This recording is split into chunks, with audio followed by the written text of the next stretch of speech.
আপনার স্বামী তো ফেরাউনের মতো খারাপ না রে মা। আপনি যদি একটু নামাজ আদায় করতেন আর হাত উঁচু করে দোয়া করতেন, আপনার স্বামী যাই হোক না কেন আপনার জন্য হলেও তো একটু কষ্ট করে বাইরে গিয়া। কত স্বামী সকালের নাস্তারও চিন্তা নাই, দুপুরে খানাও খাইতে পারে না, যত কামাই করে গাধার মতো কষ্ট করে, নিজের জন্য কিছু করে না, স্ত্রীর জন্য আর সন্তানের জন্য করে। নিজে খাইলো না না খাইলো চিন্তা নাই, স্ত্রী খাইলো কিনা সন্তান খাইলো কিনা পেরেশান। ঈদের বাজারে স্ত্রীর জন্য জামা কাপড় কিনে, সন্তানের জন্য কিনে, কিন্তু নিজের জন্য টেনশন নেই। যত স্বামী কাজ করে কষ্ট করে সব হলো পরিবারের জন্য। আল্লাহর নবী সান্ত্বনা দিয়া কয়, ও স্বামী,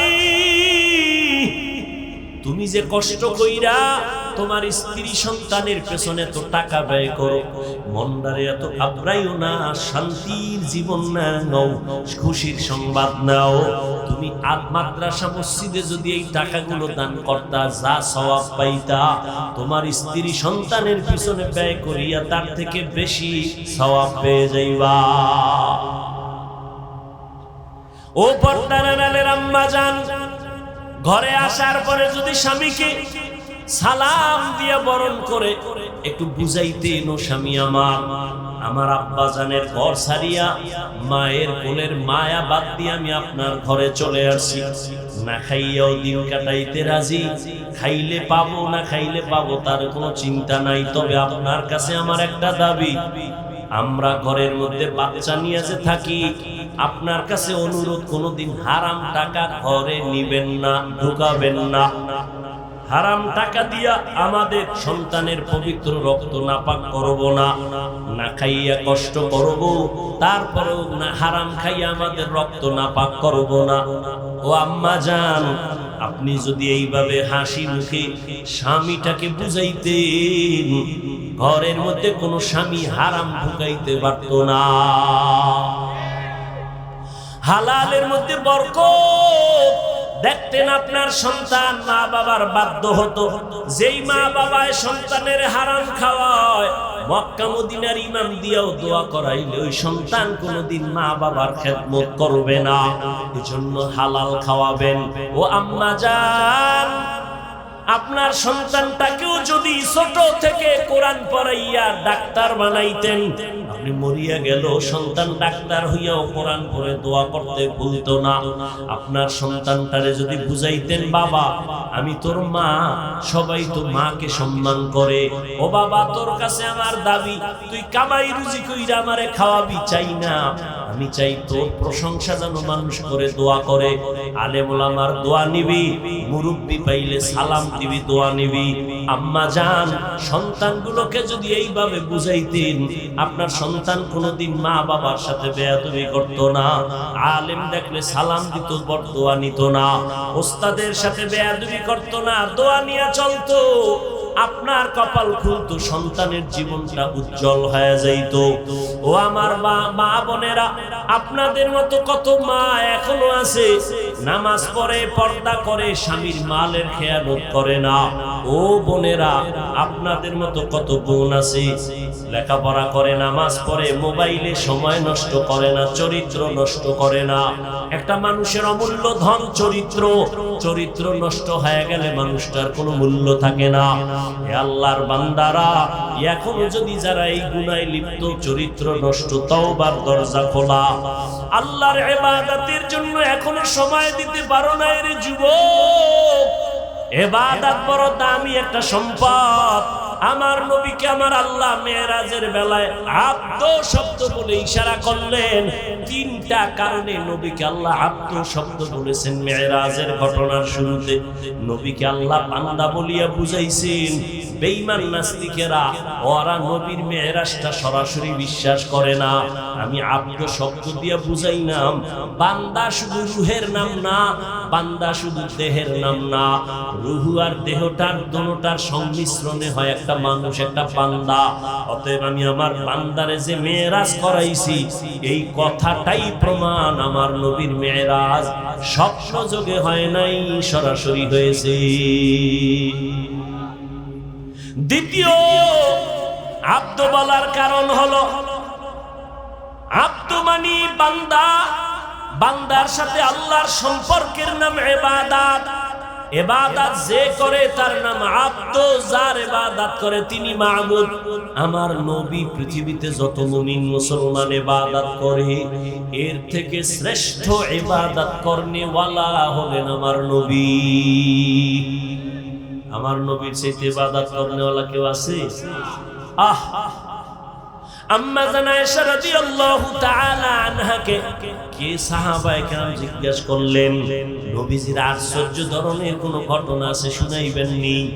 আম্মা জান বলেন নবীজির আশ্চর্য নাই বলতে কি ঘটনা আছে? সবই তো আশ্চর্য। নবীর এমন কোন ঘটনা নাই যেটা আশ্চর্য না, আচমকা না, অলৌকিক না। ও নবীর আশিক, ও যুবক, ইবাদতের লাইনে আমরা টুপি পরছি, আল্লাহর মহব্বতে নবীর তরিকায় দাঁড়িয়ে রাখছি।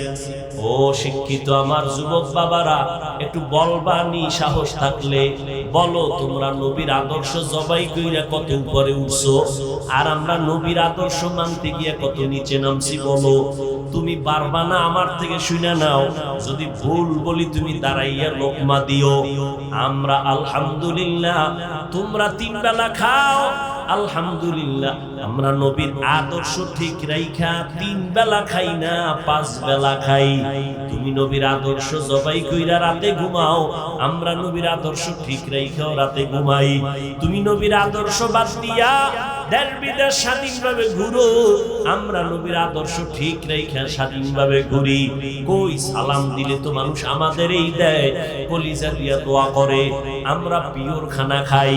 ও আল্লাহর বান্দারা, বুঝাবার জন্য বলছি, কেন তুমি নবীর আদর্শের মালা গলায় পরবা না? একটু আমাকে বলো, নবীজির আদর্শ থেকে দামি আদর্শ আর কারো কাছে আছে? যুবকেরা ঘুমাও, এই তোদের জন্য 2 মিনিট কথা বলতেছি, শুধু তোদের জন্য। খেয়াল কর, নবীজির আদর্শ থেকে আরো ভালো কোন আদর্শ কারো কাছে আছে? যদি কেউ বলো যে হ্যাঁ আছে, শেখ মুজিবুর রহমান সাহেবের আদর্শ নবীর থেকে ভালো, আমি নবীরটা বাদ দিয়া তারটা নিব, পারবি? যদি বলতে পারো জিয়াউর রহমান সাহেবের আদর্শ নবীজির থেকে ভালো, তাহলে নবীরটা বাদ দিয়ে দিব, পারবা? পারবা না। এক কথায় জবাব, পৃথিবীর সবার আদর্শ নাপাক, মদিনার আদর্শই পাক। এবার আমাকে বলো, নবীর রেখে যাওয়া সুন্নতের আদর্শ পালন করবে হিন্দু, বৌদ্ধ, ইহুদি, খ্রিস্টান, কারা? কোন দেশের? শুধু কুমিল্লা ছাড়া। ও যুবক, নবীর আদর্শ মানবে সব মুসলমান, কিন্তু তুমি কেন নামাজ পড়ো না? বলো, তুমি নবীর আদর্শে টুপি কেন পড়ো না? নবীর আদর্শে কেন তুমি মা বাবারে সালাম দাও না? কেন তুমি মা বাবার সাথে বেয়াদবি করো? কেন তুমি শিক্ষকের সাথে বেয়াদবি করো? আমি তোমাকে ডাক্তার হওয়ার জন্য দোয়া করি। ও যুবক, লেখাপড়া করে ডাক্তার হও, ইঞ্জিনিয়ার হও, প্রফেসর হও, তবে বেয়াদব হইবে না রে বাবা। তোমার আচরণে যেন কেউ কষ্ট না পায়। সফলতার আদর্শবান ডাক্তার যদি হতে চাও, দোয়া লাগবে, দোয়া। দোয়া ছাড়া সম্ভব না। এলেমের মাস্তানিতে এই চেয়ারে বসে বয়ান করা যায় না। দোয়া আছে, দোয়া মা বাবার দোয়া। দ্বিতীয় দোয়ার বুঝি শিক্ষকের দোয়া। আমার আব্বা আম্মা আমার এই চেয়ারে বসানোর ক্ষেত্রে দোয়া করছেন ঠিক, কিন্তু আপনাদের সামনে বয়ান আমার আব্বা আম্মা শিখান নাই। আমারে ধইরা ধইরা বয়ান শিখাইছেন আমার শিক্ষক। অতএব আমার দোয়ার বড় সফলতার প্রথম পুঁজি আব্বা আম্মার দোয়া। যুবক, ভালো করে মনে রাখি, তোমার জীবনের সফলতার দোয়া দ্বিতীয় শিক্ষকের দোয়া, তৃতীয় মুরব্বী উলামায়ে কেরামের দোয়া। ও যুবক, তাদের বরদোয়া নিবা না। যেমন তাদের দোয়া সফলতা, তাদের বরদোয়াও কিন্তু একটা আগুন। শিক্ষকের বরদোয়া একটা আগুন, উলামায়ে কেরামের বরদোয়া আগুন। অতএব বাবা, দোয়া নাও, মা বাবার জীবনটা সফল হবে। শিক্ষকের দোয়া নিও, যদি দোয়া নিতে নাও পারো পাও দুইটা ধইরা বলি, যদি বলো হাফিজ ভাই নিচে নাই না পাও ধরো, বল আমি লাফ দিয়া নিচে আসি, আমি পায়ে ধইরা শেষ বেলায় একটা কথা তোমাদের বলে যাই, যুবক বাবা সফলতার জীবন যদি চাও মা বাবার দোয়া নাও, দোয়া নিতে যদি নাও পারো পায়ে ধরে বলছি কখনো বরদোয়া নিও না, শিক্ষকের দোয়া নিও। যদি দোয়া নিতে নাও পারো পায়ে হাত রেখে বলছি বরদোয়া নিবা না, খবরদার ওলামায়ে কেরামের দোয়া নিও। যদি না পারো বরদোয়া নিও না, বলবা লাভ কি হবে বরদোয়া নিলে? আল্লাহর কোরআন আমার টেবিলে আছে, কোরআন সাক্ষী আল্লাহর কসম, যদি মা বাবার বরদোয়া লাগিয়া যায়, শিক্ষকের বরদোয়া লেগে যায়, আলেমের বরদোয়া লেগে যায়, মরার আগে মইরা যাবি, মানে রুহু থাকবে, হাত থাকবে না, চোখ থাকবে না, পঙ্গু হয়ে যাবি, চাকার তলে কখন মাথা ঢুকে যাবে টের পাবি না। কথা বলেন না কেন? এমনি বগর বগর করতেই থাকে, চার দোকানে বয়ে কথা, এখানে কথা, সেখানে কথা, যেখানে কথা লাগে হেনে হুদা বক বক করবে দোকানে, মসজিদে গিয়া ধুম কথা, নিষেধ করলো থামে না, বাজার বানায় ফলায় মসজিদে। একজনের মোবাইলের রিংটোন বাইজে উঠছে, 13 জনে হেরে লইয়া বসছে, পুরা মুত্তাকি, মসজিদের প্রতি মায়া। এই মেয়ে আপনি মোবাইল চালাইতে পারেন না, মসজিদে আসছেন কেন? যেখানে কথার প্রয়োজন সেখানে বলেন। ওই একজনে বলে চায়ের দোকানে বসে শুধু বৈশা বৈশা চাপাবাজি করে আর চা খায়। বিএমপির একজনের পাইয়া আরে চান্দের দেশে লয়ে গেছে ফার্ম দিয়ে। বিএমপি তোমরা তো এখন বেহেশতে আছো, এবার আরশে আজিমে আল্লাহ পরামর্শ করতেছে তোমরা কই নিবে। বিএমপি তো এরা তো আর ওইরকম মক্কার হাজিনা রাজনীতি যারা করে, এরা দুনিয়া পুরা পশমে পশমে দুনিয়া, আখেরাত বলতে এদের মধ্যে কিচ্ছু নেই। যতটুকু দেখায় শুধু দুনিয়া পাওয়ার আশায়, আপনাদের মন নেওয়ার জন্য না, ইসলাম ইসলাম জিকির করে। এরা কেউ ইসলাম চায় না, চায় ওই আমারে অনেকে মাঝে মাঝে আমি ধমক দিই, কয় বিএনপি এইটা করলো না ইসলামের জন্য, আওয়ামী লীগ। আমি বললাম এরা কি ইসলামের ব্যানার নিয়ে আপনাদের কাছে ভোট চাইছে যে আমাদের ব্যানারটা ইসলামী ব্যানার, ভোট দাও, আমরা কোরআনের শাসন কায়েম করব, এই ইসলামের লাইনে দেশ চলবে। এরা তো এই স্লোগান দেয় না। তুমি যে ইসলামের লাইনে নাই তার কাছে ইসলাম চাও কেন? যারা ইসলামের লাইনে ইসলাম চায় এগো ভোট দাও না কেন?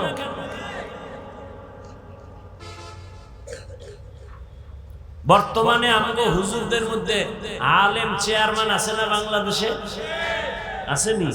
খবর লাও তো, সারা বাংলাদেশের চেয়ারম্যান এক পালায় উদাও, আর আমগো উলামায়ে কেরাম যারা চেয়ারম্যানি করে এদেরকে খবর লাও। আল্লাহর জাত ও সিফাতের কসম, আল্লাহর দ্বীন ইসলাম আর কোরআন দিয়েই এই জাতিকে শান্তি দেয়া সম্ভব, অন্যথায় নয়।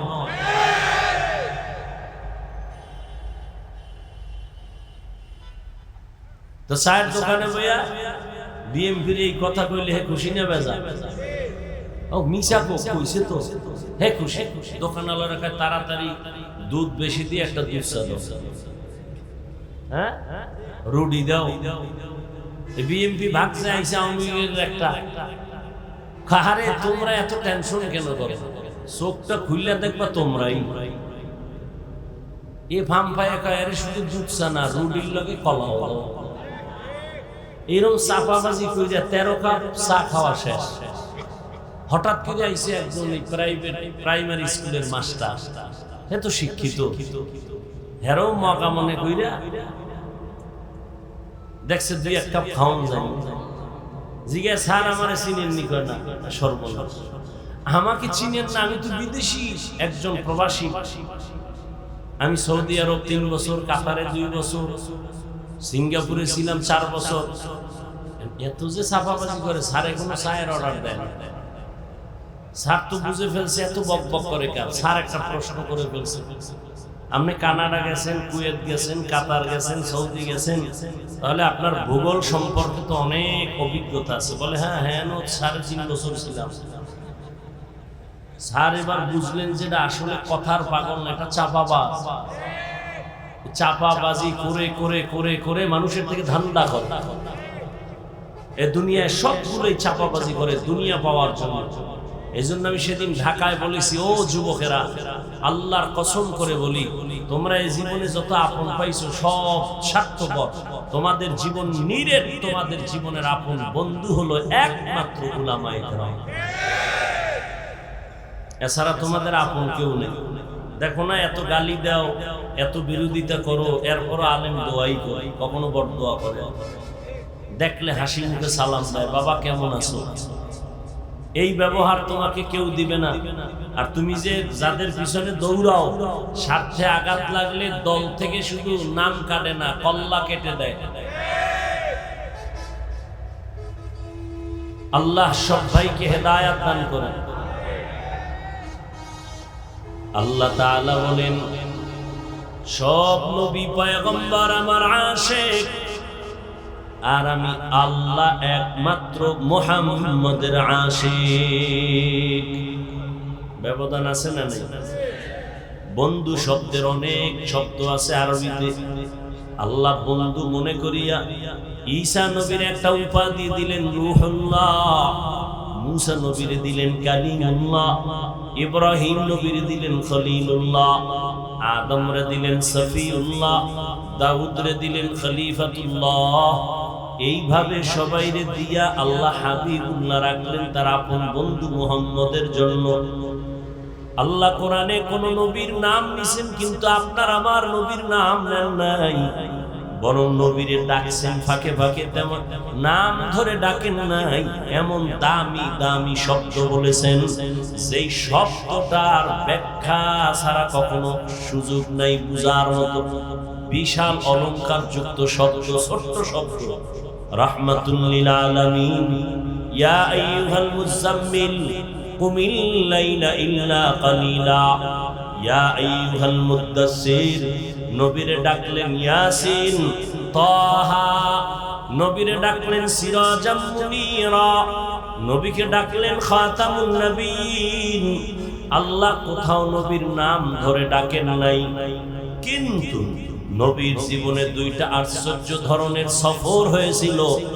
একটা সফর জমিনে, আর একটা হয়েছিল আসমানের উপরে।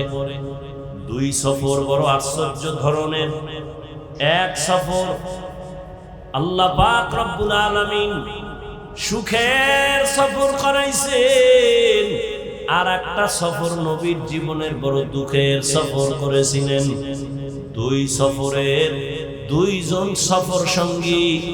এক সফর মক্কা, দোনো সফর মক্কা থেকেই শুরু, দোনোটা সফর রাতের বেলায় শুরু।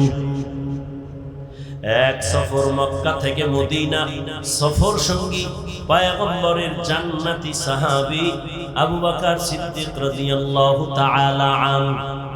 আর এক সফর হলো মক্কা থেকে বাইতুল মাকদিস, ওখান থেকে সাত আসমানের উপরে আরশে আজিম। ওই সফরের সঙ্গী কিছু সময়ের জন্য জিবরাইল আমিন।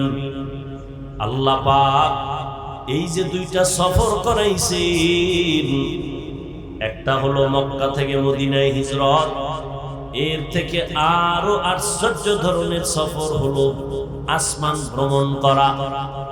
এত বড় আশ্চর্য ধরনের সফর যে ১৫০০ বছর পর এখনো অনেক নাস্তিক পর্যন্ত এই সফরকে মেনে নিতে পারে না। আল্লাহ তাআলা এখানে একটা আশ্চর্য ধরনের ঘটনা ঘটাই দিলেন। কোরআন শরীফে সূরা ইসরার ভেতরে বলেছেন, সুবহানাল্লাযী আসরা বিআবদিহি লাইলাম মিনাল মাসজিদিল হারাম ইলাল মাসজিদিল আকসাল্লাযী বারাকনা হাওলাহু লিনুরিয়াহু মিন আয়াতিনা। এখানে আল্লাহ কি বললেন? সুবহান, পবিত্র ওই সত্তা, আল্লাযী যিনি আসরা ভ্রমণ করাইলেন, বিআবদিহি তার প্রিয় বান্দাকে। আল্লাহ এত দামি দামি দামি শব্দ নবীর শানে ব্যবহার করলেন কোরআনে। রাহমাতুল লিল আলামিন, শফিউল মুজনিবিন, ইমামুল মুরসালিন, খাতামুন নবিয়্যিন, সিরাজাম মুনিরা। কিন্তু বিশাল বড় আশ্চর্য ঘটনার ক্ষেত্রে আমার আল্লাহ মেরাজের ঘটনা বর্ণনার ক্ষেত্রে নবী একটা সাধারণ শব্দ ব্যবহার করেছেন, আবদিহি, আবদ বান্দা। এটা এমন একটা সাধারণ শব্দ, আব্দুল মানে বান্দা। আমিও আল্লাহর বান্দা, আপনিও বান্দা, হিন্দু আল্লাহর বান্দা, খ্রিস্টানও আল্লাহর বান্দা, ইহুদিরাও আল্লাহর বান্দা, বৌদ্ধরাও আল্লাহর বান্দা। এমন একটা সাধারণ শব্দ আমার নবীর বেলায় আশ্চর্য ধরনের ঘটনার ক্ষেত্রে ব্যবহার করলেন কেন? নবীরে আল্লাহ কত দামি শব্দ দিয়ে ডাকছেন, ইয়াসিন, তাহা, ইয়া আইয়ুহাল মুযাম্মিল, ইয়া আইয়ুহাল মুদাসসির, ইন্না আনজালনাহু। আল্লাহ পাক আমার নবীকে কত সুন্দর শব্দ দিয়ে ডাকলেন, কিন্তু এখানে আইসা মেরাজের ঘটনার ক্ষেত্রে সাধারণ একটা শব্দ কেন ব্যবহার করলেন? কি সে শব্দটা? এইমাত্র বইলেছি, ভুলে গেছে। আব্দুল, আব্দু মানে বান্দা, আব্দুল আবেদ, আল্লাহর বান্দা। আল্লাহ পাক রব্বুল আলামিন বলেন, আমি এখানে আমার নবীর বেলায় আব্দ শব্দ ব্যবহার করলাম কেন হে মালিক? আশ্চর্য, এমন ঘটনা কোন নবী রাসূলের বেলায় ঘটে নাই। আমার আল্লাহ দাওয়াত দিয়া নবীরে নিলেন, জান্নাত থেকে বোরাক পাঠায় দিলেন, ও জিবরাইল বোরাকটা বাইতুল্লাহর কিনারায় নিয়ে যাও, জান্নাত থেকে সাজাইয়া আমার নবী বোরাকের উপরে বসবেন, ওখান থেকে তাকে বাইতুল মুকাদ্দাসে নিবা। ওই ফিলিস্তিনের জমিন বাইতুল মুকাদ্দাসে নিয়ে সেখানে বোরাকের বেঁধে রাখবা। হুয়া হুকুম जिब्राइल को यूं शैतान बुराके की जन्नत से कर इंतखाब, सजा उसको ज़ेवर से तू ताबा पा, फिर उसको तू काबा में ले करके जा। সাজাইয়া কাবার কিনারায় নিয়ে আসলো এই বোরাক। নবীজি ঘুমান্ত ছিলেন চাচাতো বোন উম্মে হানির বাসায়। কেউ বলছেন নবী ঘুমানো ছিলেন শিয়াবে আবু তালিবের মধ্যে, কেউ বলেন হাতিমে কাবায়, কেউ বলেন চাচাতো বোনের ওখানে। বলে তিনটাই মতামত ঠিক আছে। আমি ওই ঘটনা বলা আপনাদের সামনে উদ্দেশ্য না। জিব্রাইল আলাইহিস সালাম তিনি নেমে আসলেন ঘরের দরজা দিয়া না ঢুইকা ছাদের মাঝখান দিয়া জিব্রাইল নামলেন। নাইমা দেখে নবী ঘুমান। নবী বলেন আমি ঘুমাইলে কি হবে? আমার চোখ বন্ধ থাকে, আমার অন্তর ঘুমায় না। জিব্রাইল আইসা দেখে নবীর চোখ বন্ধ। জিব্রাইল নবীজির পায়ের পাতার কাছে জিব্বাটা লাগায় দিলেন। নবী সজাগ হইলেন, উপরে তাকায় দেখে আমার ছাদটা খোলা। আমি এই ছাদ নি, আরে মিয়া খেজুর পাতার ছাদ। আর আমরা সেখানে বইয়া নবী সারা রাত নামাজ পড়ে। আর আমরা এত আরামের বাড়ি ভাইয়াও আলহামদুলিল্লাহ বলি। আর বলবেন কি এই বাড়ি আপনি বলেছেন সুদের টাকায়, তা আলহামদুলিল্লাহ বলবেন কেমন? আল্লাহ হেদায়েত দান করুন। কষ্ট হইতেছে আপনাদের, দোয়া টোয়া করে যাইবেন তো না? বুজুর্গ মানুষ দোয়া লাগে না। আল্লাহ সবাইকে কবুল করে। আরো আস্তে করে বল, আরে আমার কলিজার যুবক, ভালো করে একটু কান লাগাইয়া শুনো। রহমতের নবী আমার জীবনটা উৎসর্গ করে দিয়েছেন। নবী যদি দোয়া করতেন উহুদ পাহাড় স্বর্ণ হয়ে যাইত। কিন্তু নবী আমার আল্লাহ যার আশিক, ওই নবী এত জীবনটা দিয়ে কষ্ট করে পেটে পাথর বাঁধলেন, ক্ষুধার যন্ত্রণা সইতে পারে না। শিয়াবে আবু তালিবের ভেতরে 3 বছর পর্যন্ত নবীজিরে গৃহবন্দী করে পানি দেয় না, খানা দেয় না বংশের আপন লোকেরা। মায়ার নবী গাছের পাতা ছিঁড়ে ছিঁড়ে চাবাইয়া চাবাইয়া পেটের ক্ষুধা নিবারণ করেছেন। নবী আর বড় বেজার না, বিল্ডিং দেখি আফসোস করে না, নবী টাকা চায় না, বরং নবী আল্লাহর আদালতে দোয়া করেন, হে মালিক আমাকে গরিবী হালাতে রাখিও, গরিবী হালাতে মরণ দিও, কিয়ামতের দিন আমারে গরিবের সাথে হাসরের মাঠে উঠাইও। কেমন লাগে একটু সুবহানাল্লাহ বলবে, কপাল পুড়ে গেছে। আফসোস আফসোস, এই জন্য আরো ভিড়া দরকার। আল্লাহর আইন কত ভিড়া আরো খাবেন। বেঈমানের আল্লাহ স্বর্ণের খাট দিয়া ঘুম পাড়াবে, মুসলমানের ইচ্ছা রকম পিড়াইবে বেঈমানের হাতে আল্লাহর আইন। কেন? মুসলমান যখন আল্লাহর গোলামি বাদ দিয়া মানুষের গোলাম হবে, আল্লাহ তখন বেঈমানের হাতে ক্ষমতা দিয়া বলবে এবার মুসলমানের পিড়া। এটা আল্লাহর আইন। পিড়া এমনে খান, কইতে গেলে তো সমস্যা। বেয়াদবের প্রতিযোগিতা চলতেছে, আলেম ওলামাদের বিরুদ্ধে কে কত বেশি বেয়াদবি করতে পারে সে প্রতিযোগিতা চলতেছে। লিকুল্লি শাইইন জিনাতুন ফিল ওয়ারা ওয়া জিনাতুল মারই তামামিল আদাবি আজ খোদা খাইমে তৌফিক আদব বেআদব মাহরুম গাশত আজ ফজলে রা। নবী বলেন গরিবের সাথে আমাকে হাসুর করাইও। ও গরিব, ধনীদের বাড়ি দেখা আফসোস করিস না, টাকা দেখে পাগল হইয়া কষ্ট পাইস না রে গরিব। রহমতের নবী বলেন রে গরিব, কষ্ট কইরা জীবন চালাইয়া আল্লাহরে সিজদা কর, বড় লোকের 500 বছর আগে গরিব তুই জান্নাতে চলে যাবি।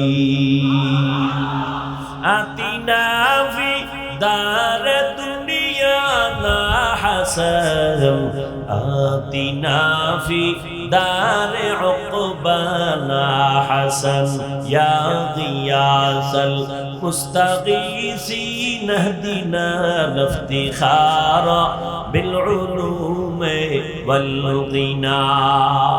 ঘুমাইতেছে বাঙালি, রাইতে ঘুমায়, কাঁচা মিশা কথা। বাঙালি এখন সকালে ঘুমায়, রাতে মোবাইলের হক আদায় করে, সারা রাত মোবাইল নিয়ে কবিরা গুনাহ, কবিরা গুনাহ, কবিরা গুনাহ। যুবক তোর পায়ে হাত রেখে বলছি হাসিস না। আমি হাসার কথা বলি নাই, আমি যা বলছি যদি লজ্জা থাকতো কান্না করতি যে আমি এত খারাপ কেন হইলাম। আমার আল্লাহ রাতটা দিছেন মানুষের আরামের জন্য, শরীরের মহা ঔষধ হলো রাতের ঘুম। এই বুজুর্গ কথা তো কানে ঢুকাবি না, যা বাসায় যায় গুগলে সার্চ দিবি।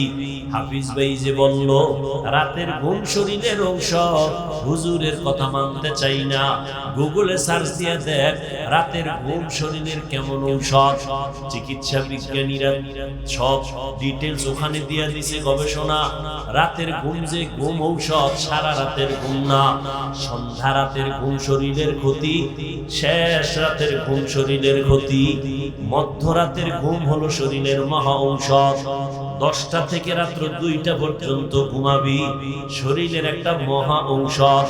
একটা মানুষ যদি টাইম মতো না ঘুমায়, তার কথার ব্যালেন্স থাকে না, চলাফেরার ব্যালেন্স থাকে না। এই রাতের ঘুম শরীরের মহা তোমার ঔষধ। আল্লাহর দেয়া নিয়ামতের ঘুমটারে যারা নষ্ট করে সারা রাত কবিরা গুনাহ করে মোবাইলের দ্বারা কাটাও, তোর মরার আগেই বিছানায় পুরা কান্দি, চোখের পানি মোছার কোনো আপন কাউকে পাবি না। এখনো তুই টের পাও না তোর যে পার্টস গুলো দিন দিন নষ্ট হইতেছে, তোর খবর নাই। ডাক্তারের কাছে গিয়ে একটু পরীক্ষা নে, আই হসপিটালে গিয়া দেখ 1 বছর আগের চোখের পাওয়ার এখন খানিকটা মাইনাস হয়ে গেছে। একটু পরীক্ষা করে দেখ, মাথা ব্যথা আগের তুলনায় বেড়ে গেছে, বুকে ব্যথা বেড়ে গেছে, ও আল্লাহর গোলাম, তোমার কিডনির উপরে এফেক্ট হচ্ছে। এই মোবাইলের দ্বারা আজ তোমার জীবন ধ্বংস, তোমার যৌবন ধ্বংস। এমন একটা সময় আসবে, সময় মতো পার্স গুলো কাজ করবে না, কান্না করে এই পার্স আর ফেরত পাবি না। নকল কান লাগাবি, কাজ হবে না। নকল একজনের কিডনি লাগাবি, আসল কিডনির ফায়দা দিবে না। নকল চক্ষু লাগাবি, আসল চোখের ফায়দা দিবে না। আল্লাহর দেওয়া পার্স গুলো নিজে হাতে মোবাইল লইয়া নিজে নিজে সব পার্স গুলো নষ্ট করতেছো। কার্টুন দেখতে দেখতে এখন নিজের চেহারাটা নষ্ট হয়ে গেছে। আমি যুবকের যদি বলি বাবা, 40 বছর পর্যন্ত একটা যুবকের চেহারার উজ্জ্বলতা নষ্ট হবে না, এটা আল্লাহ নিজে ওইভাবে সিস্টেম করে বানাইছেন। কোনো মেডিসিন লাগবে না, কোনো পাউডার ক্রিম লাগবে না। 40 বছর চেহারাটা উজ্জ্বল থাকবে, দেখলে মায়া লাগবে। কিন্তু আমি যুবকের বলি, পায়ে দুইরা বলি, বেয়াদবি মাপ চাই, রাগ করিস না রে বাবা। বল, তোর 25 বছরের চেহারা কেন নষ্ট হয়ে গেল? তোর চেহারার দিকে তাকাইলে কেন মায়া লাগে না? তোর চেহারার মধ্যে কেন উজ্জ্বলতা নাই? একমাত্র কারণ, সারা রাত কবিরা গুনাহ করার কারণে আমার আল্লাহ বেজার হয়ে চেহারার নূর নিয়ে গেছে। খুশি না? এই তোর সাথে মাইয়া কোরআন শপথ করছে না? কয় নাম্বার জানুনি? তুই যত নাম্বার, তোর ওইটা ওই অত নাম্বার। তুই যদি 4 নাম্বার হও, তোর সাথে কসম করা মাইয়াও 4 নাম্বার। তোর সিরিয়াল যদি হয় 5, তোর ওই মাইয়া যে শপথ করে তার সিরিয়ালও 5। তুই যেমন 3 মাইয়ারে ধইরা ইজ্জত নষ্ট কইরা 5মটারে ধরছু, ওই মাইয়া 5টা ছেলের ইজ্জত নষ্ট করে 6ঠ নম্বরে তোরে ধরেছে। আল্লাহর জাতের কসম, তওবা যদি নসিব না হয়, মরার আগে জাহান্নাম কেমন, মরার আগে দেখবি বউ নামের জল্লাদ দিয়া। মরার আগে টের পাবি জাহান্নামটা কেমন ভয়ঙ্কর। ও যুবক, ভালো করে বুঝো, কয়দিন আর বাহাদুরি করো মা? তোমার মতোই তো যুবক জীবনে মাদ্রাসায় পড়ে নাই। সত্য কথার সাক্ষী দিও, জবান বন্ধ রাখিও না। আজকে তোমাকে বয়ান করতেছি, তোমার মতো যুবক জীবনে মাদ্রাসায় পড়ে নাই, স্কুল কলেজে পড়িয়া বলো 5 বেলার নামাজ পড়ে, সত্য কথাটা স্বীকার করো, আছে না নাই? আমি তোমার পায়ে হাত রেখে বিনয়ের সাথে বলি, তুমি একটু তোমার বিবেকটাকে প্রশ্ন করো, তুমি কেন নামাজ পড়তে পারো না? রাস্তায় গাড়ি চালায় কত যুবক, আজান হয়েছে, গাড়ি বন্ধ করে মসজিদে গিয়া নামাজে দাঁড়ায় গেল। বলো বাবা, তুমি কেন নামাজ পড়তে পারো না? তোমার মতো যুবক তাকায় দেখো, নদীর মধ্যে মাছ ধরে নৌকায় বসে নামাজ পড়ে নাই, ছাড়ে না। মনে মনে জিজ্ঞাসা করো, তুমি কেন পারো না? তোমার মতো যুবক ব্যবসা করে, চাকরি করে, 5 বেলার নামাজ পড়ে, তুমি কেন পারো না? জমিনের মধ্যে কৃষি কাজ করে, নামাজ ছাড়ে না, তুমি কেন পারো না রে বাবা? আল্লাহর কোরআনটা কি আসলে মিথ্যা মনে করছো? যদি বলো হ্যাঁ, তো একটা ভুল আমারে বাইর কইরা দেখায়, এখন আমি দাড়ি কেটে ফেলবো। আল্লাহর কসম, এখন যদি আল্লাহর কোরআনে একটা ভুল দেখাইতে পারো, আমি এখন প্যান্ট শার্ট টাই লাগায়া দাড়ি কাইটা রাস্তায় নাচ গানে নেমে যাব, কোরআন শরীফ গুলো জ্বালায় দিব, আল্লাহর বিরুদ্ধে কথা বলবো। তুই কেন 1500 বছর পর্যন্ত তোর থেকে হাজার হাজার কোটি গুণ পণ্ডিতেরাও অপচেষ্টা কম করে নাই? একটা কোরআনের ভুল বের করবে দূরের কথা, বহু বিধর্মীরা মাথা নত করে কালেমাওয়ালা মুসলমান হয়েছে। দুকু যাও সুন্নতে আহমদ কো জাপা মুহাম্মদ কবুত নিসবত তোরা মান আহাব্বা সুন্নতি কওলে রাসূল মজদায়ে কানা মাই হাম কুন কবুল। ও যুবক, তোর কপাল যে কত সান কপাল, বুঝলি না রে যুবক? কি যে মাটির মধ্যে কত খনিজ সম্পদ যে আছে বাংলাদেশে, বাঙালি বুঝলি না। এই মাটির নিচে গ্যাসের খনি, এই মাটির নিচে স্বর্ণের খনি, এই মাটির নিচে তেলের খনি। ধন্য তোমার জীবন যদি কাজে লাগাইতা, চুরি না করতা। ও যুবক, তোমার ভেতরে কিন্তু এমন মেডিসিন আমার আল্লাহ দিয়া পাঠাইছেন, তুমি একটা যুবকের দ্বারাই সম্ভব আমার বাংলাদেশ না গোটা দুনিয়াটা কন্ট্রোলে নিয়ে আসা। তবে সেই ক্ষেত্রে তোমার মেধা সঠিক পথে চালাইতে হবে, সুন্দর আদর্শ দিয়া। কিন্তু কি লাভ হবে নিজের হাতে ছুরি লইয়া নিজের জীবনটারে নষ্ট করে ফেলতেছো, চরিত্রটাকে নষ্ট করে ফেলতেছো। আল্লাহ না করুন, আল্লাহ না করুন, আল্লাহ না করুন। আমি আজকেও বলে আসছি মাগরিবের পরে এক জায়গায় 2500 যদি আল্লাহ তোরে এই সময় দুনিয়ার থেকে নিয়ে যায়, দুনিয়ার থেকে যদি তুমি মরিয়া যাও, আল্লাহ না করুন কথার কথা, যদি আজ মরে যাও যুবক, একটু ভাবছো নিজে তোর আব্বা আম্মা কানলেও কিন্তু ভেতরে ভেতরে খুশি হবে কেন? ছেলেটার চরিত্র এত খারাপ, ওর কারণে আমরা সমাজের মানুষের সামনে মুখ দেখাইতে পারি না। মইরা গেছে, একটা পালা গেছি। একটু চিন্তা কর, তোর কপালটা এত খারাপ কেন যে তুই মইরা গেলে তোর মা বাপ খুশি হবে, তুই মরে গেলে ইমাম সাহেব খুশি, কারণ তার সাথে আচরণ ভালো করো নাই।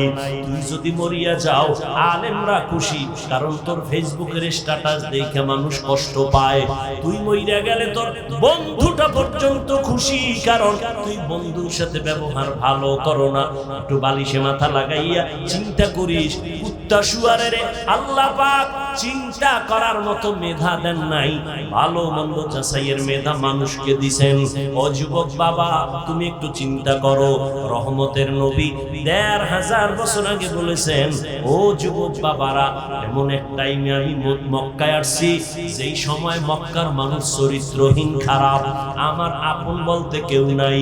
মানুষ বিপদে পইরা বাবার কাছে যায়, আমার আব্বাও মায়ের কাছে গিয়া কয়, মা একটু হাত উঁচু করে দোয়া করো, আমারে আল্লাহ এমন ভাবে জমিনে পাঠাইছে, আমার চারদিকে এই পরিমাণ দুশ্মন, আমি দোয়া চাওয়ার জন্য আব্বারেও পাইলাম না। 6 বছরে মা হারায় বড় অসহায়, কিন্তু আমার অন্তরে খুব খুশি। ওই বিপদের সময় আমার উপকার যারা করেছে অধিকাংশ যুবক, আর আমার বিরোধিতা করেছে যারা বুড়া। যুবকেরা আমার উপকার করেছিল। এই গৌরীপুর এলাকার মুসলমান যুবকরে 1500 বছর পরে দাঁড়াইয়া বলতে পারবেনি আমার মদিনার নবীর আদর্শের উপকার কি করলি? একটা মানুষ দাড়ি রাখছে, যদি খুশি হইয়া বলতে, যুবক ভাই তুমি দাড়ি রাখছো, হ্যাঁ ধন্যবাদ তোমারে, দোয়া করিও আমিও যেন রাখতে পারি, তাহলে নবী খুশি হইতেন, আল্লাহ খুশি হইতেন। কিন্তু না, তোমার কপাল এত খারাপ, একটা যুবক ছেলে দাড়ি রাখার পর তুমি আবার তারে নিরুৎসাহিত করিয়া বলো, এই তুই দাড়ি রাখছো কাহা, বয়স কত?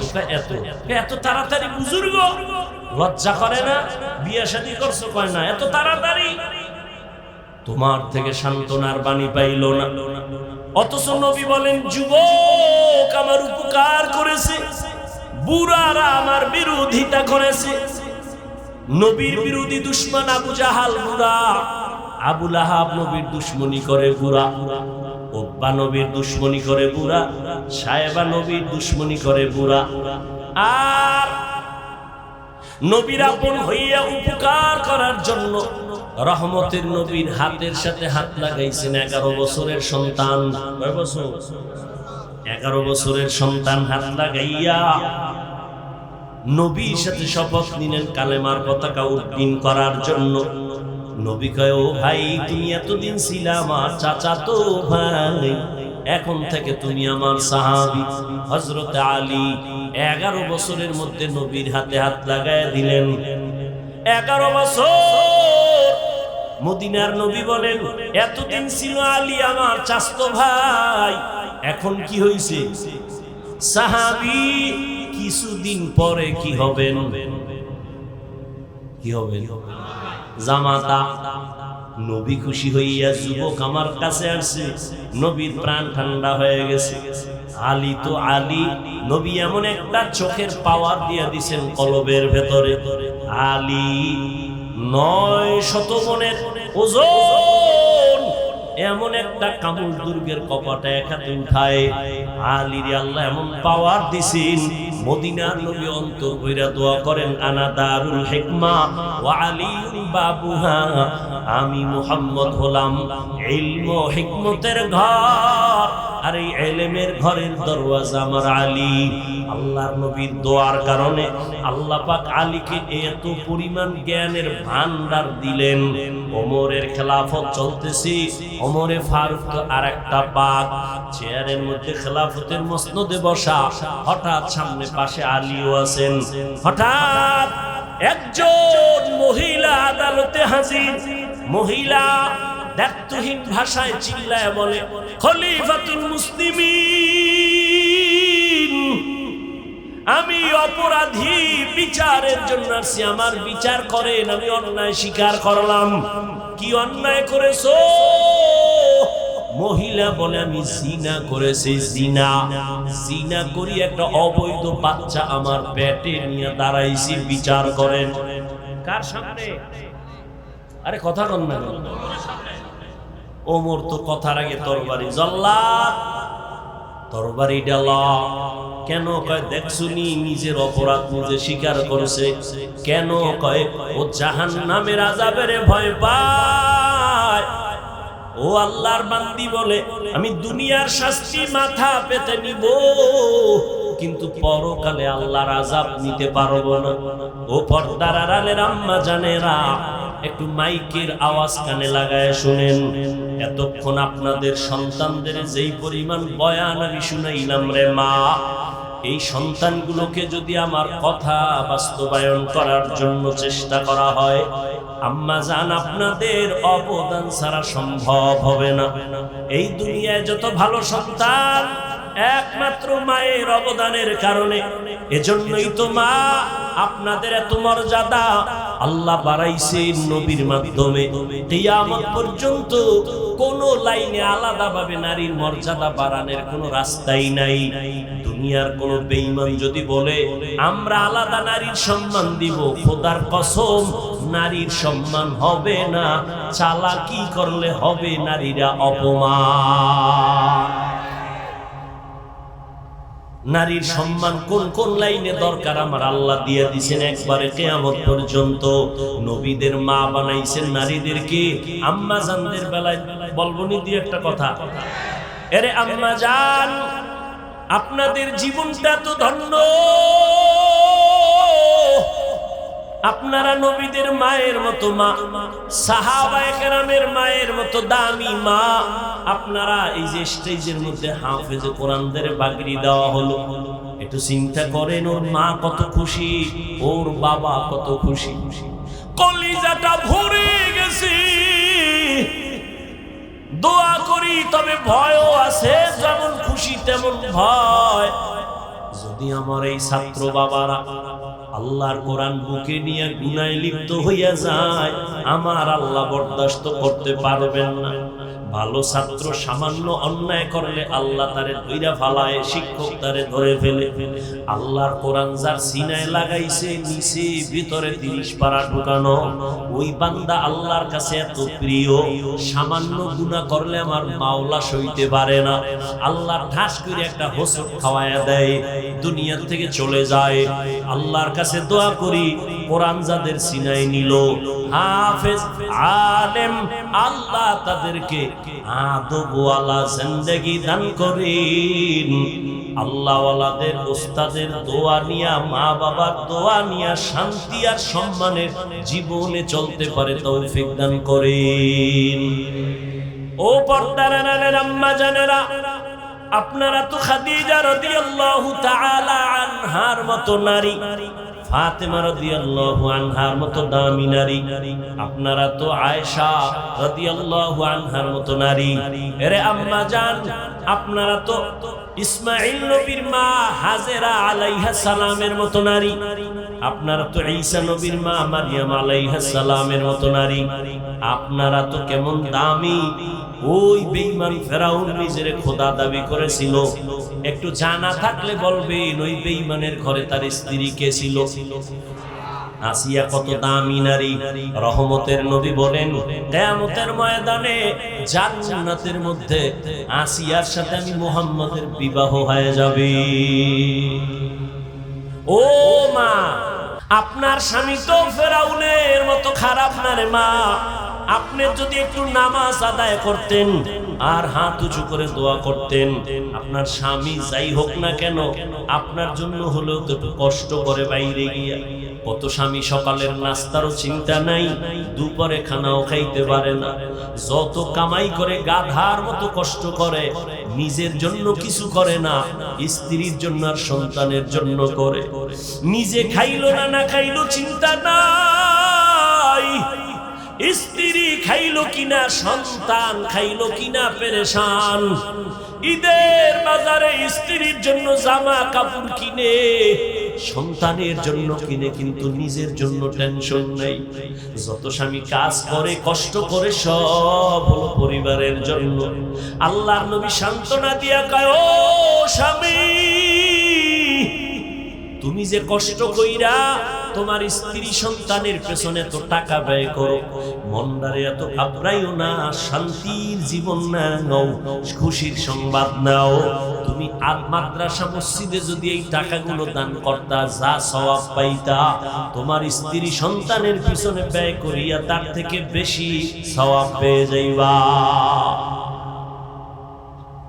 ও পর্দার আড়ালের আম্মা জান, ঘরে আসার পরে যদি স্বামীকে সালাম দিয়ে বরণ করে একটু বুঝাইতেন, ও স্বামী আমার আব্বা জানের ঘর ছাড়িয়া মায়ের কোলের মায়া বাদ দিয়ে আমি আপনার ঘরে চলে আসি, না খাইয়াও দিন কাটাইতে রাজি, খাইলে পাবো না খাইলে পাবো তার কোনো চিন্তা নাই, তবে আপনার কাছে আমার একটা দাবি, আমরা ঘরের মধ্যে বাচ্চা নিয়ে যে থাকি, আপনার কাছে অনুরোধ, কোনোদিন হারাম টাকা ঘরে নিবেন না, ঢুকাবেন না। হারাম টাকা দিয়া আমাদের সন্তানের পবিত্র রক্ত নাপাক করব না, না খাইয়া কষ্ট করব, তারপরেও না হারাম খাইয়া আমাদের রক্ত নাপাক করব না। ও আম্মা জান, আপনি যদি এইভাবে হাসি মুখে স্বামীটাকে বুঝাইতেন, ঘরের মধ্যে কোনো স্বামী হারাম ঢুকাইতে পারত না। হালালের মধ্যে বরকত দেখতেন আপনার সন্তান মা বাবার বাধ্য হতো। যেই মা বাবায় সন্তানের হারাম খাওয়ায়, মক্কা মদিনার ইমাম দিয়েও দোয়া করাইলে ওই সন্তান কোনোদিন মা বাবার খেদমত করবে না। এজন্য হালাল খাওয়াবেন। ও আম্মা জান, আপনার সন্তানটাকেও যদি ছোট থেকে কোরআন পড়াইয়া ডাক্তার বানাইতেন, আপনি মরিয়া গেল সন্তান ডাক্তার হইয়াও কোরআন পড়ে দোয়া করতে ভুলতো না। আপনার সন্তানটারে যদি বুঝাইতেন, বাবা আমি তোর মা, সবাই তো মাকে সম্মান করে, ও বাবা তোর কাছে আমার দাবি, তুই কামাই রুজি কইরা আমারে খাওয়াবি চাই না, আমি চাই তোর প্রশংসা যেন মানুষ করে দোয়া করে। আলেম ওলামার দোয়া নিবি, মুরব্বি পাইলে সালাম দিবি, দোয়া নিবি। আম্মা জান, সন্তানগুলোকে যদি এইভাবে বুঝাইতেন, আপনার সন্তান কোনোদিন মা বাবার সাথে বেয়াদবি করত না, আলেম দেখলে সালাম দিত, দোয়া নিত না, ওস্তাদের সাথে বেয়াদবি করত না, দোয়া নিয়ে চলতো। আপনার কপাল খুলতো, সন্তানের জীবনটা উজ্জ্বল হয়ে যাইত। ও আমার মা বোনেরা, আপনাদের মতো কত মা এখনো আছে নামাজ পড়ে, পর্দা করে, স্বামীর মালের খেয়ানত করে না। ও বোনেরা, আপনাদের মতো কত বোন আছে লেখাপড়া করে, নামাজ পড়ে, মোবাইলে সময় নষ্ট করে না, চরিত্র নষ্ট করে না। একটা মানুষের অমূল্য ধন চরিত্র, চরিত্র নষ্ট হয়ে গেলে মানুষটার কোনো মূল্য থাকে না। হে আল্লাহর বান্দারা, এখনো যদি যারা এই গুনাহে লিপ্ত, চরিত্র নষ্ট, তওবার দরজা খোলা। আল্লাহর ইবাদতের জন্য এখনো সময় দিতে পারো না রে যুবক। ইবাদত বড় দামি একটা সম্পদ। আমার নবীকে আমার আল্লাহ মেরাজের বেলায় আব্দ শব্দ বলে ইশারা করলেন। তিনটা কারণে নবীকে আল্লাহ আব্দ শব্দ বলেছেন মেরাজের ঘটনার শুরুতে। নবীকে আল্লাহ বান্দা বলিয়া বুঝাইছেন। বেঈমান নাস্তিকেরা ওরা নবীর মেরাজটা সরাসরি বিশ্বাস করে না। আমি আব্দ শব্দ দিয়ে বুঝাইলাম বান্দা শুধু রূহের নাম না, বান্দা শুধু দেহের নাম না। রূহ আর দেহটার দুটোটার সংমিশ্রণে হয় একটা মানুষ, একটা বান্দা। অতএব আমি আমার বান্দারে যে মেরাজ করাইছি এই কথাটাই প্রমাণ আমার নবীর মেরাজ স্বপ্ন যোগে হয় নাই, সরাসরি হয়েছে।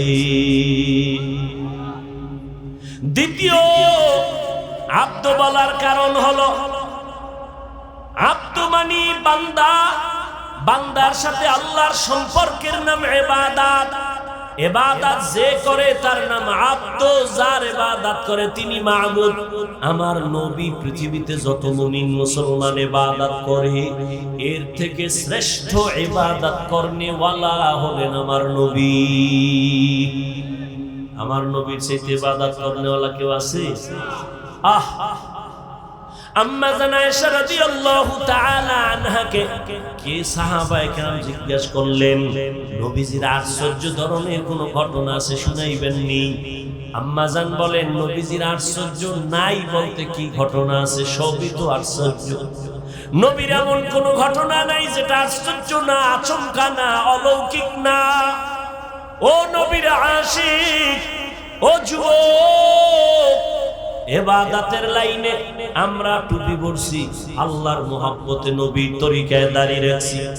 ও শিক্ষিত আমার যুবক বাবারা, একটু বলবানি সাহস থাকলে বলো তোমরা নবীর আদর্শ জবাই কইরা কত উপরে উঠছো, আর আমরা নবীর আদর্শ মানতে গিয়ে কত নিচে নামছি। বলো, তুমি পারবা না? আমার থেকে শুনে নাও, যদি ভুল বলি তুমি দাঁড়াইয়া লোকমা দিও। আমরা আলহামদুলিল্লাহ, তোমরা 3 বেলা খাও আলহামদুলিল্লাহ, আমরা নবীর আদর্শ ঠিক রাইখা 3 বেলা খাই না, 5 বেলা খাই। তুমি নবীর আদর্শ জবাই কইরা রাতে ঘুমাও, আমরা নবীর আদর্শ ঠিক রাইখাও রাতে ঘুমাই। তুমি নবীর আদর্শ বাদ দিয়া দেশ বিদেশ স্বাধীনভাবে ঘুরো, আমরা নবীর আদর্শ ঠিক রাইখা স্বাধীনভাবে ঘুরি।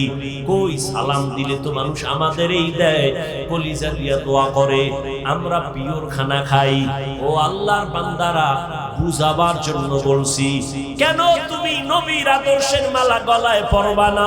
একটু আমাকে বলো, নবীজির আদর্শ থেকে দামি আদর্শ আর কারো কাছে আছে? যুবকেরা ঘুমাও, এই তোদের জন্য 2 মিনিট কথা বলতেছি, শুধু তোদের জন্য। খেয়াল কর, নবীজির আদর্শ থেকে আরো ভালো কোনো আদর্শ কারো কাছে আছে? যদি কেউ বলো যে হ্যাঁ আছে, শেখ মুজিবুর রহমান সাহেবের আদর্শ নবীর থেকে ভালো, আমি নবীরটা বাদ দিয়া তারটা নিব, পারবি? যদি বলতে পারো জিয়াউর রহমান সাহেবের আদর্শ নবীজির থেকে ভালো, তাহলে নবীরটা বাদ দিয়ে দিব, পারবা? পারবা না।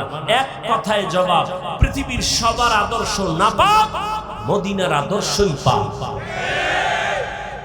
এবার আমাকে বলো, নবীর রেখে যাওয়া সুন্নতের আদর্শ পালন করবে হিন্দু, বৌদ্ধ, ইহুদি, খ্রিস্টান, কারা?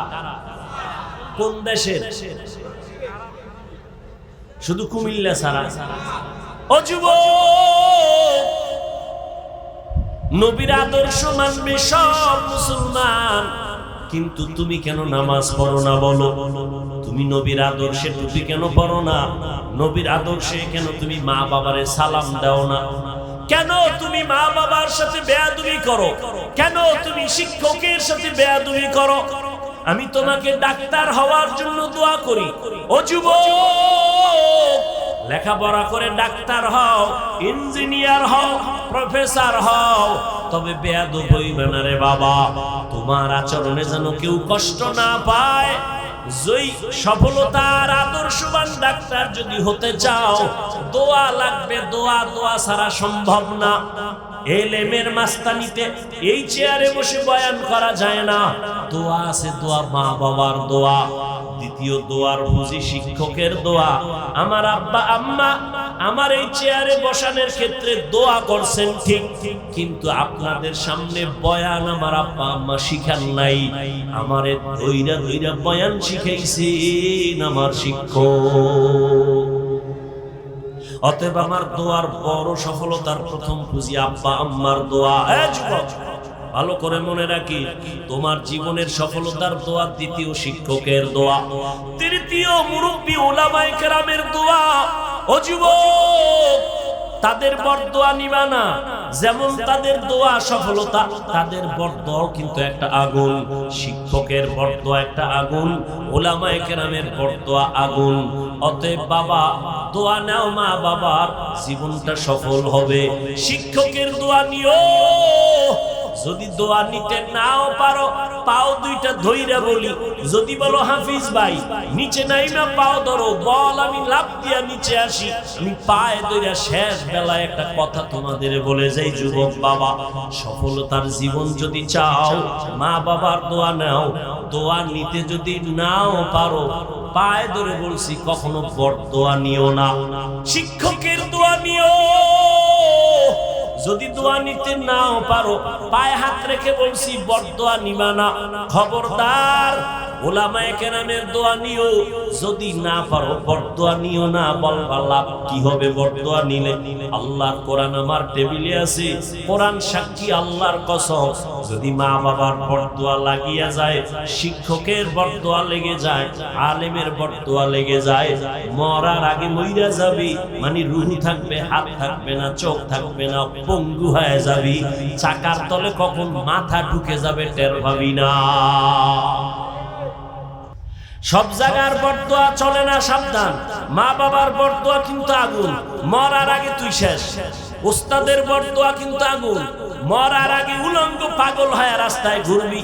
এই রাস্তাঘাটে চলি, আল্লাহ সাক্ষী মিথ্যা বলি না বাবা, বুঝাবার জন্য বলি। কত পাগল দেখছি, ইংলিশে কথা কয়, আবার আরবিতেও কথা কয়।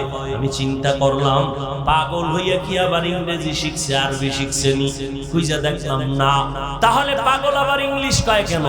খবর কোথাও না পাইয়া একা একা ভাবলাম, ভেবে চিনতে বের করলাম, আসলে ছেলেটা স্কুলের ভালো ছাত্র ছিল, শিক্ষকের বেয়াদবির কারণে রাস্তার পাগল হয়ে গেছে।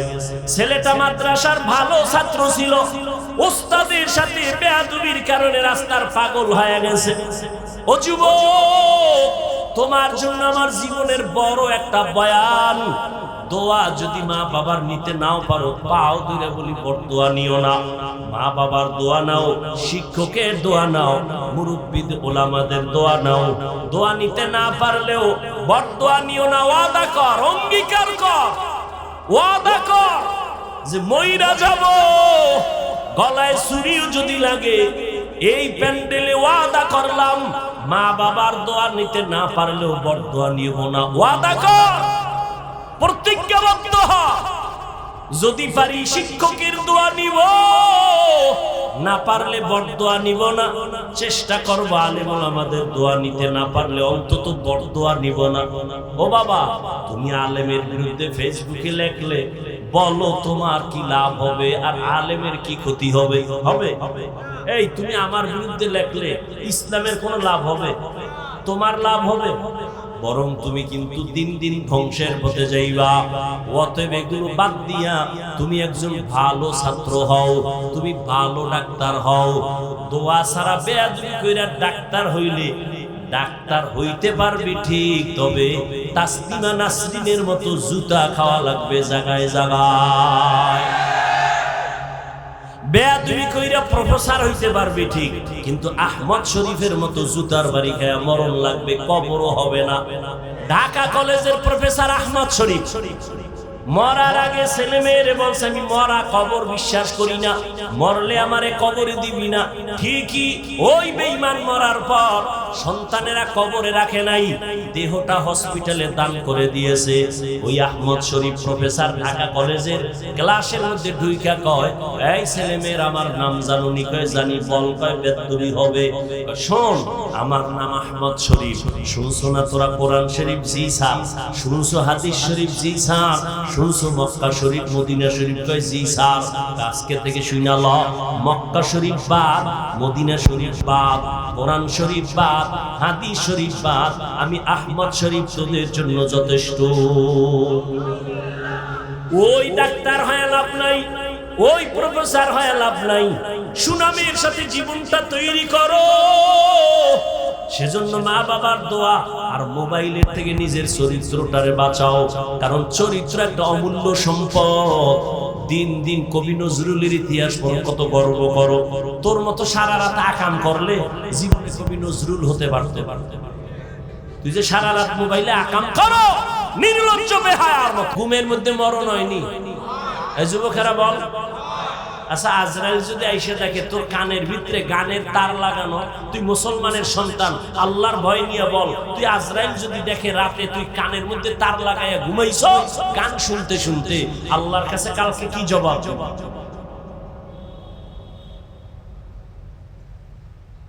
এত যুবক মরে, একটু ভয় লাগে না?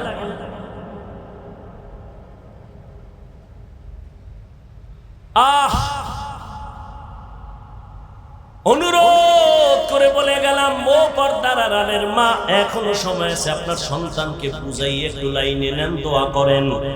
ওলামায়ে কেরাম, ও মুরব্বীরা, ও যুবক বাবারা, এখনো সময় আছে, তওবা করো। মনে মনে আমার আল্লাহকে বলো, আল্লাহ জীবনে তো গুনাহ কম করি নাই, আমার গুনার কারণে চোখ বন্ধ করে মনে হয় তাকায় দেখি হাত না পাক করে ফেলেছি, গুনার কারণে চোখ না পাক, অন্তর না পাক, জিহ্বা না পাক। ও আল্লাহ, এই গুনার খবর যদি আমার আপনজন কেউ জানতো, সম্মানের নজরে দেখতো না। আল্লাহ, তুমি দেখার পরেও রাগ করিয়া সম্মানের জায়গা থেকে ফেলে দাও নাই, খানা বন্ধ করো নাই, বাতাস বন্ধ করো নাই। ও আল্লাহ, আজকে তওবার নিয়ত করলাম, মরিয়া গেলে যাব, তুমি তো হায়াতের মালিক, তুমি তো মৌতের মালিক, তুমি তো রিজিকের মালিক। জীবনে তো অন্যায় কম করি নাই, মনে চাইছে নামাজ পড়বো না, পড়ি নাই, মনে বলতো আড্ডা দিব, বেপরদা নারী দিয়া দিছি, মনে চাইছে পার্কে যাব, দৌড়ায় গেছি। ও আল্লাহ, আজকে থেকে ফিরতে চাই, আর নামাজ ছাড়বো না, আর দাড়ি কাটবো না, আর বেপরদায় চলবো না, মা বাবাকে কষ্ট দিব না, উলামায়ে কেরামের বিরুদ্ধে যাব না, নবীজির তরিকা মেনে চলবো। অন্তরটাকে ঘুরাইয়া আল্লাহর মুহাব্বত যদি থাকে, তওবা করো। আমার আল্লাহ কত দয়াময়, আল্লাহ তোমার আমার গুনাহ দেখার পরেও রাগ করে পানি বন্ধ করেন নাই, বরং আমার আল্লাহ প্রতিদিন ডাকে, নাই বান্দা তওবা কর, জীবনের গুনাহ মাফ করে দিব। আল্লাহর নবীর তরিকা মতে ইবাদত চালু করে দাও, আর লেখাপড়া করো, চাকরি করো, ব্যবসা করো, মনে মনে তওবা করো, আর নামাজ ছাড়বো না, বেপরদায় চলবো না, দাড়ি কাটবো না, মা বাবার দোয়া নিয়া, মুরব্বীদের দোয়া নিয়া, শিক্ষকের দোয়া নিয়া, উলামায়ে কেরামের পরামর্শ নিয়া, নবীজির তরিকা মেনে চলবো। আল্লাহর কাছে তওবার নিয়ত করো। জানি না কার কপাল ভালো, কারটা খারাপ। আবু জাহালের মতো 13 বছর নবীর বয়ান শুনিয়াও কালেমা পড়ে নাই, আর 27 বছরের যুবক ওমর নবীর কাছে তরবারি নিয়ে গিয়েও কালেমা পড়ে ফেললো। এই ময়দানেও জানি না কার কপাল কেমন। কিছু আল্লাহর বান্দা ওমরের মেজাজ নিয়ে গুনার কথা মনে করে তওবা করে ওয়াদা করবে, আর নামাজ ছাড়বে না, বেপরদায় চলবে না। আবার একদল গোলাম তওবা নসিব হবে না, এখান থেকে বের হইয়া আরো বিরোধিতা শুরু করে গুনার পাল্লা ভারী করবে। ও আল্লাহ, এই ময়দানে আমি দাবি করি সবার সিনাটা হেদায়েতের জন্য খুলে দেন, তওবার জন্য কবুল করে নেন। আয় আল্লাহ, প্রত্যেকের দ্বীনের হেদায়েতের উপরে চলার তৌফিক দান করেন।